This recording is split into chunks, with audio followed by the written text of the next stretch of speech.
Hello students, আশা করি তোমরা সবাই ভালো আছো, সুস্থ আছো। দেখো, জেনপাস ইউজি 2024-এর এক্সাম তো তোমাদের কমপ্লিট হওয়ার পরে ওএমআর রেসপন্সও এসে গেছে। মানে কে কীরকম কি অ্যান্সার করে এসেছিলে সেটা তোমরা নিজেরা দেখে নিয়েছো, এবং তারপর তোমার অ্যান্সার কিউ এসেছিল, সেটা চ্যালেঞ্জের সুযোগ পেয়েছো।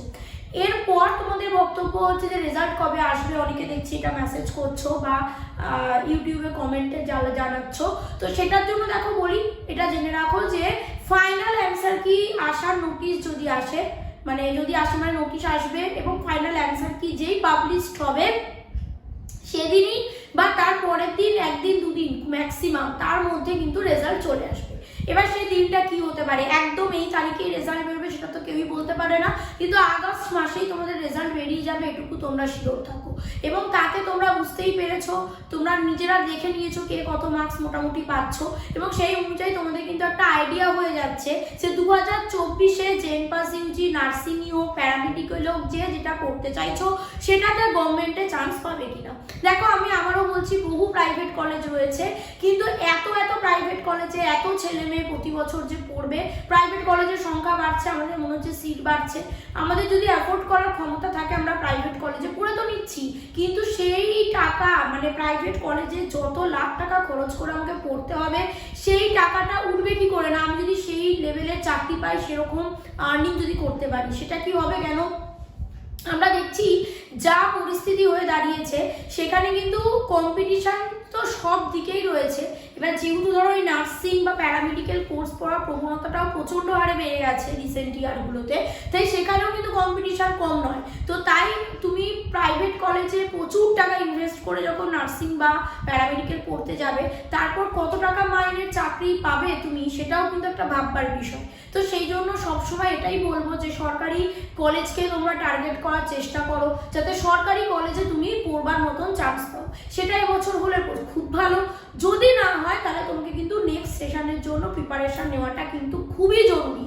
আর অনেকে বলছো যে সরকারি কলেজে পড়া ভালো না প্রাইভেট কলেজে, মানে অনেক ক্ষেত্রে এরকম কিছু চিন্তাধারা তোমাদের কাছে আসছে যে সরকারি কলেজে হয়তো ভালো প্রচুর ইনস্ট্রুমেন্ট না থাকতে পারে, ইনফ্রাস্ট্রাকচার না থাকতে পারে, আবার ওয়ার্কলোড বেশি হতে পারে, পেশেন্ট প্রচুর বেশি হতে পারে, এইরকম কিছু মনে হয় অনেকের।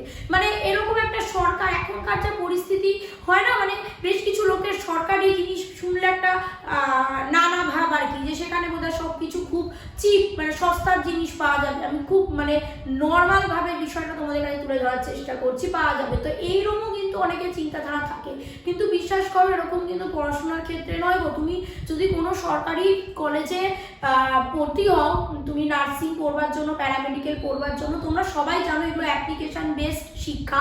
তো তোমার যেমন থিওরি পড়তে হবে, তোমাকে কিন্তু প্র্যাকটিক্যাল করতে হবে, তোমাকে পেশেন্টের সঙ্গে মিলতে হবে, পেশেন্টের সঙ্গে কথা বলতে হবে, তাদের সাইকোলজি বুঝে তোমাকে কাজ করতে হবে। তো এই যে ব্যাপারটা, তো সেটা কিন্তু তুমি যত তোমার কাছে ওয়ার্কলোড থাকবে, তোমার ইন্টার্নশিপের সময় যত তুমি পেশেন্টের সঙ্গে ডিল করতে শিখবে, তত তোমার শেখাটা কিন্তু অনেক ভালো হবে, এবং সেটা কিন্তু সরকারি কলেজেই সম্ভব। তুমি সরকারি কলেজে যখন পড়বে, সেখানে তাদের যে আউটডোরের পেশেন্ট থাকবে, তাদের সঙ্গে তোমাকে ডিল করতে হবে, তোমাকে সবসময় তাদের সঙ্গে থাকতে হবে। তুমি বিভিন্ন ডিজিজ কিভাবে হচ্ছে, তাদেরকে কি করে ট্যাকেল করতে হচ্ছে, কিভাবে তাদের সঙ্গে পেশেন্টের সঙ্গে কথা বলতে হচ্ছে, এই সব কিছু কিন্তু তুমি ধীরে ধীরে ইন্টার্নশিপে থাকতে থাকতে, দেখতে দেখতে সিনিয়রদের এবং ওখানকার যে স্টাফরা রয়েছেন তাদের দেখে দেখে শিখতে পারবে। শেখার এক্সপোজার যদি বলি, সেটা অবশ্যই সরকারি কলেজে বেশি। প্রাইভেট কলেজে বাহ্যিক সৌন্দর্যটা অনেক থাকবে, হয়তো খুব মানে চকচকে, চারিদিকে এসি, এরকম সব রুম রয়েছে, খুব ঝকঝকে জিনিসপত্র এরকম দেখবে, কিন্তু সেখানে পেশেন্টের ভিড় সরকারি কলেজের থেকে অবশ্যই, মানে সরকারি হাসপাতালের থেকে অবশ্যই একটু কম থাকবে। এবং তুমি যে ফ্যাকাল্টিগুলো পাবে, সবচেয়ে বড় কথা, তুমি চোখ বন্ধ করে বিশ্বাস করতে পারো, ফ্যাকাল্টি তুমি যাদের পাবে সরকারি কলেজে, তোমাকে পড়ানোর জন্য যে প্রফেসররা থাকবে, সেটা হতে পারে যে সেখানে সরকারি যেহেতু, যে সব সময় তোমাকে আগলে রেখে শেখাবে না। তুমি যদি ভাবো যে আমি সরকারি কলেজে পড়ছি, সেখানে আমাকে প্রফেসর যারা রয়েছেন আমাদের নার্সিং বা প্যারামেডিক্যালে যারা ক্লাস করাবেন, খুব আগলে রেখে পড়াবেন, এরকমটা করবে না। হয়তো সেটা প্রাইভেট কলেজে বেশি হতে পারে, কিন্তু সেটা কিন্তু হওয়া দরকার। তুমি এবার যে বয়সে গিয়ে পৌঁছাচ্ছ, তুমি নার্সিং পড়তে যাচ্ছ, তুমি প্যারামেডিক্যাল পড়তে যাচ্ছ, তুমি মেডিকেল পড়তে যাচ্ছ, মানে মেডিকেল মিনস আমি বলছি এমবিবিএস পড়তে যাচ্ছ, যেটাই পড়ো না কেন, সবসময় যদি তোমাকে এখনো আগলে রেখে রেখে পড়ানো হয়, তো তাহলে তুমি নিজে শিখবে কখন যে তোমাকে কি করা উচিত, তুমি অ্যাপ্লাই করতে জানবে কখন? তোমাকে ছাড়তে হবে। এবার টিচারদেরও সেটাই দায়িত্ব যে এখন তোমরা যত অ্যাডাল্ট হয়ে গেছো, তোমাদের সেই জিনিসটা মানে শেখার সময় এখন, যে কখন কি হলে পরে কি পরিস্থিতিতে তোমাকে কি করতে হবে, কি করে পড়বে, কোথা থেকে নোটস বানাবে, কি অ্যাপ্লাই করতে হবে, সেগুলো তোমাদের শিখবে। ভুল হবে আবার তার সেই ভুল থেকে শিখবে।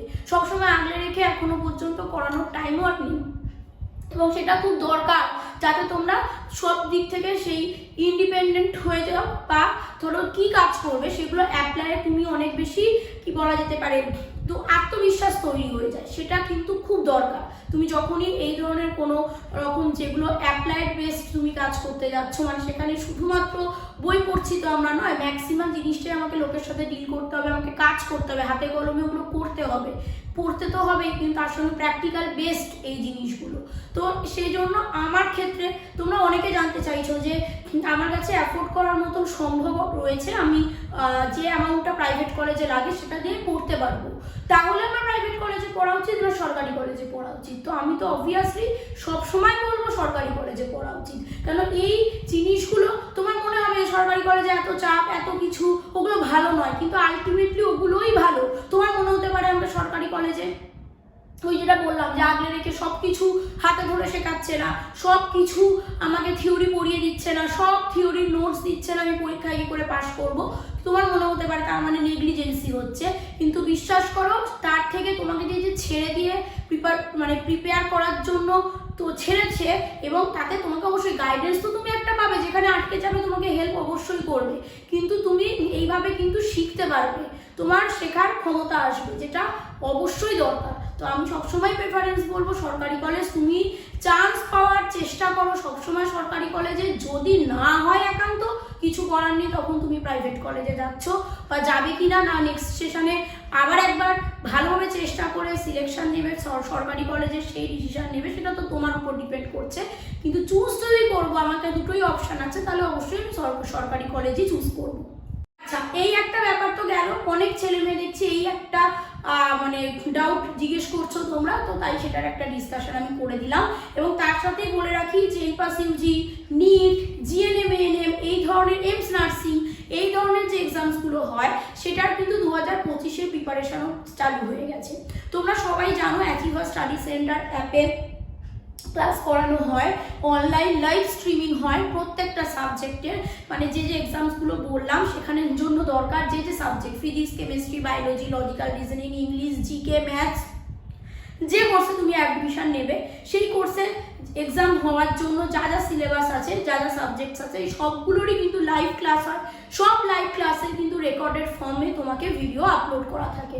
তো যদি মনে করো তোমাদের ক্লাসের প্রয়োজন, তো তোমরা অবশ্যই সেখানে অ্যাডমিশন নিতে পারো। এবং সেক্ষেত্রে কি হয় না, তোমাদের ক্লাস রুটিন দেওয়া থাকে স্যাটারডে, সানডে, মনডে, থার্সডে এভাবে। তো সেখানে তোমাদের এই কথাটাও বলে রাখি যে স্টুডেন্টসরা ভাবছো যে আমি হয়তো 12-এ পড়ি, কি আমি 11-এ পড়ি, আমি প্রিপারেশন নিতে চাই, বা কোনো স্টুডেন্ট হয়তো অলরেডি কলেজে ভর্তি হচ্ছ, তার সঙ্গে নেক্সট সেশনে আবার এই কম্পিটিটিভ এক্সামসের প্রিপারেশন নিতে চাইছো, তো তাদের মনে হতে পারে যে আমার স্কুল বা কলেজের টাইমের সঙ্গে যদি এখানে ক্লাসের কোনো রকম ওভারল্যাপিং হয়, আমি ক্লাসগুলো করবো কি করে? প্রথমত তো ক্লাসগুলোর ওভারল্যাপিং হবে না, কারণ স্কুল কলেজের যে টাইমিংসগুলো রয়েছে সেই টাইমিংসের অল্টারনেটিভ যে টাইমিং, মানে বিকেল সন্ধ্যের দিকে বা স্যাটারডে, সানডে, এইভাবেই কিন্তু সব ক্লাস টাইম রয়েছে, যাতে তুমি যদি কোনো স্কুল গোয়িং, কলেজ গোয়িং স্টুডেন্টও হও, তাহলেও কিন্তু তোমরা ক্লাস করতে পারবে। ইভেন এটাও বলে রাখি, অনেকে আছে যারা হয়তো 21, 22, 23 বছরের উপর বয়স, হয়তো গ্র্যাজুয়েশন কমপ্লিট করে ফেলেছে, তারা হয়তো কোনো জব করে, তারাও অনেক সময় চাইছে যে এখন প্রিপারেশন নিতে, নিট বা জেই, জেনপাস এগুলোর, তারাও কিন্তু তার অফিস আওয়ার্সটাকে সামলে ক্লাস করতে পারবে। এই রকমই টাইম শিডিউল রাখা থাকে। মোটামুটি ফিজিক্স, কেমিস্ট্রি, বায়োলজি এগুলো সপ্তাহে 2টো করে ক্লাস তো শিডিউল থাকেই, এবং প্রতি মাসে এই 3টে সাবজেক্টের এক্সট্রা কিছু ক্লাস থাকে। লজিক্যাল রিজনিং, ইংলিশে 2টো করে ধরো ক্লাস থাকছে। তো এই ক্লাসগুলো তো থাকছেই, তার সঙ্গে মান্থলি মক টেস্ট থাকে, ডাউট ক্লিয়ারিং ক্লাস থাকে, আচ্ছা এক্সট্রা কোশ্চেন প্র্যাকটিসের ক্লাস থাকে, লাইভ কিছু মক টেস্ট, মানে ধরো এখানে কোশ্চেন শো করা হচ্ছে, সাইডে টাইম দেখিয়ে দেওয়া হচ্ছে যাতে ফার্স্ট তোমরা অ্যান্সার করতে পারো। কুইজের মতন করে পার্টিসিপেট করলে স্টুডেন্টসরা খুব আনন্দ পায়, নিজেরা ইনভলভও থাকে, খুব মজা করে তারা সলভ করে এবং ভাবে যে কে কত তাড়াতাড়ি অ্যান্সার দিতে পারছি, যাতে সবার প্র্যাকটিসটা খুব ভালো করে হয়। তো সেই লাইভ মক টেস্ট হচ্ছে, মান্থলি টেস্ট হচ্ছে, ডাউট ক্লিয়ারিং ক্লাস থাকছে, প্রত্যেকটা চ্যাপ্টারের প্রচুর ইম্পর্টেন্ট এমসিকিউ তোমাদেরকে প্রোভাইড করা থাকে, যেগুলো ক্লাসেও প্র্যাকটিস করিয়ে দেওয়া হয় এবং তোমাদেরকে হোমওয়ার্ক হিসাবে বাড়িতেও প্র্যাকটিস করতে দেওয়া হয়। তো এই সব কিছু কিন্তু ইনক্লুড আছে এই ক্লাসে। এই লাইভ ক্লাসগুলোর টাইমিং থাকছে, সেই টাইমে তুমি ক্লাস করবে। কোনোদিন বাই চান্স যদি কোনো ক্লাস মিসও যায় তাতে কোনো সমস্যা নেই, কারণ সব লাইভ ক্লাসেরই রেকর্ডেড ভিডিও তোমার কাছে আপলোডই থাকবে তোমার অ্যাপে। তুমি এক্সাম পর্যন্ত যে কোনো সময় যে কোনো দিন কিন্তু ওই পুরোনো ক্লাসগুলোকে যতবার খুশি তুমি রিভিউ করতে পারো, চালিয়ে ভিডিও দেখতে পারো, তোমার ডাউট কনসেপ্ট ক্লিয়ার করতে পারো, যদি কিছু ডাউট থেকে যায় বা ভুলে যাও সেগুলো করতে পারো। এবার বিষয় হচ্ছে অ্যাপটাকে পাবো কি করে না, অ্যাপটার নাম হচ্ছে অ্যাচিভার স্টাডি সেন্টার। তুমি গুগল প্লে স্টোরে গিয়ে এরকমভাবে সার্চ করবে, ইনস্টল করবে, ইনস্টলের পর এরকম দুটো অপশান দেখাবে, ওপেন করতে হবে। আদারওয়াইজ আমার সব ভিডিও ডেসক্রিপশনে ওর লিঙ্ক থাকে, তুমি লিঙ্কটাকে ক্লিক করতে পারো। লিঙ্কটাকে ক্লিক করলে পরে ভিডিওটাও মানে তোমার অ্যাপটা ওপেন হয়ে যাবে, তুমি ইনস্টল করে নিতে পারো। তো যাই হোক, এই পেজটা আসবে, ওপেন করবে, ওপেন করার পর এরকম দেখতে লাগে, দেখো এরকম দেখতে লাগে। দেওয়ার পর এখানে দেখতে পাচ্ছ একটা স্টোর অপশান আছে, এখানে দেখো একটা স্টোর অপশান আছে। তো এটা যে ওপেন করবে, প্রথম যে পেজটা দেখালাম, সেকেন্ড পেজটা এটা, এখানে স্টোর অপশনটাতে আমরা ক্লিক করব, ঠিক আছে। স্টোর অপশনটাতে ক্লিক করলে আমরা নেক্সট পেজে আসবো এবং নেক্সট পেজটা কিছুটা এরম দেখতে, কিছুটা না এরমই দেখতে, নেক্সট পেজটা এরম দেখতে। এমস, মক টেস্ট, নিট, জেই, জেন পাস এই সবগুলো ধরো রয়েছে। আচ্ছা, তারপর চলে আসো, এখানে হচ্ছে এগুলো পেমেন্টের অপশন, তুমি কিভাবে পেমেন্ট করতে পারবে অপশনসগুলো সব থাকবে। এখানে পে নাও বলে অপশন আসবে, তো তুমি পে করবে। তার আগের যে কোর্সেসগুলো তুমি দেখলে সেই কোর্সগুলোর এই যে কোর্স ফিসগুলো দেখো রয়েছে, তো তুমি পরপর যে কোর্সটা চাইছো সেটাতে ক্লিক করবে, সেই কোর্সটায় ক্লিক করার পর এভাবে পেমেন্টের অপশন চলে আসবে। পেমেন্টের অপশন আসার পর তুমি যে অপশনটা তোমার কাছে আছে তো সেটাকে ক্লিক করবে, মানে যেটা দিয়ে তুমি পেমেন্ট করতে চাও আর কি, সেটাকে ক্লিক করবে। যে অপশনটা তুমি গুগল পে করতে চাও, ইউপিআই করতে চাও, যেটা চাইছো সেটাকে ক্লিক করে পে নাও অপশনে যাবে, তো পেমেন্ট হয়ে যাবে। তারপর তুমি যখন ক্লাস করবে, দেখো এখানে গো লাইভ বলা আছে, তো শিডিউল আর লাইভ ক্লাসের শিডিউল দেওয়া থাকবে। লাইভ, গো লাইভ, জয়েন লাইভ বলে অপশন আসবে তোমাদের স্টুডেন্টদের কাছে, তো সেখানে জয়েন করবে, এই ক্লিক করবে, ব্যাস তুমি লাইভ ক্লাসে জয়েন হয়ে যাবে। আমি তোমাকে একটা পেজ দেখিয়ে দিচ্ছি, এই যে দেখো এভাবে এখানে যতগুলো ক্লাস হয়েছে না, physics, chemistry, biology, logical reasoning, এরা 2025-এর যে ক্লাসগুলো অলরেডি তো স্টার্ট হয়ে গেছে, তো সেটা এখানে দেখানো হচ্ছে। এই ক্লাসগুলো এরকম পরপর ভাবে তুমি পেতে থাকবে। এরপরে একটা পেজ আছে, এখানে ফিজিক্স ক্লাস হচ্ছে, তার একটা এরকম ক্লাস শিডিউল, এটা ক্লাস হচ্ছে, তার একটা পিকচার এরকম দেখো এসেছে। তো আশা করি আমি বিষয়টা তোমাদেরকে বোঝাতে পেরেছি। এরকম ভাবে অনেকের সমস্যা থাকে যে কি করে ইনস্টল করব, কিভাবে পাবো, তো সেগুলো দেখো এখানে পরপর তোমাদের আমি শো করে দিলাম যে কি করলে তুমি পাবে। ইনস্টল করবে এবং ইনস্টলের পর অ্যাপটাকে দেখতে কেমন লাগবে, কোথায় গেলে তুমি ক্লাসের অপশন পাবে এবং কি করে তুমি পারচেস করতে পারবে। আশা করি বিষয়টা বোঝা গেছে। তো যাদের মনে হচ্ছে তুমি ক্লাস করতে চাও তারা কিন্তু ইমিডিয়েট অ্যাপটাকে ইনস্টল করে নাও এবং অ্যাডমিশন নিয়ে নাও। এবং অ্যাডমিশন কোর্স ফিসও তোমরা দেখতে পেলে, তার সাথে এটাও তোমাদেরকে আমি বলে রাখি 15th আগস্ট আসছে এবং 15th আগস্টে যে উইকটা চালু হবে, মানে 12th of August 2024 থেকে 18th August 2024, এই যে 1 উইকের যে টাইমটা, সেখানে কিন্তু কোর্স ফিসটা একটা অফার দেওয়া হবে ইন্ডিপেন্ডেন্স ডে অফার হিসাবে। তো তাহলে 12 তারিখ থেকে 18 তারিখ আগস্টের 2024-এর যে স্টুডেন্টরা অ্যাডমিশন নেবে যে কোনো কোর্সে, তো সেক্ষেত্রে কিন্তু টোটাল যে কোর্স ফিস তার বেশ কিছুটা পার্সেন্ট কিন্তু অফও থাকবে। তো সেখানে কুপন ক্রিয়েট করা থাকবে, কুপনে ক্লিক করবে, আলটিমেট যে কোর্স ফিসটা তার থেকে দেখবে কোর্স ফিসটা অনেকটা রিডিউস আছে, তো সেটার সুযোগও তোমরা নিতে পারো।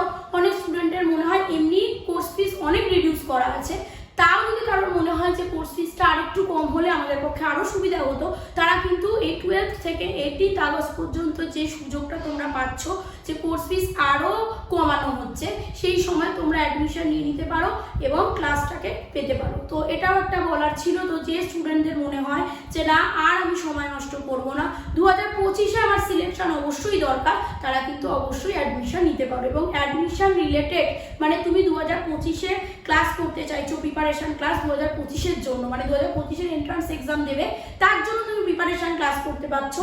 এই রিলেটেড যদি কোনো কোয়ারিজ থাকে, আরও কিছু জানার থাকে, তাহলে স্ক্রিনে যে নাম্বারটা যাচ্ছে সেই নাম্বারে তোমার কোয়ারিজটা হোয়াটসঅ্যাপে মেসেজ করে রাখবে, তুমি অবশ্যই রিপ্লাই পাবে। তো সবাইকে all the best, thank you.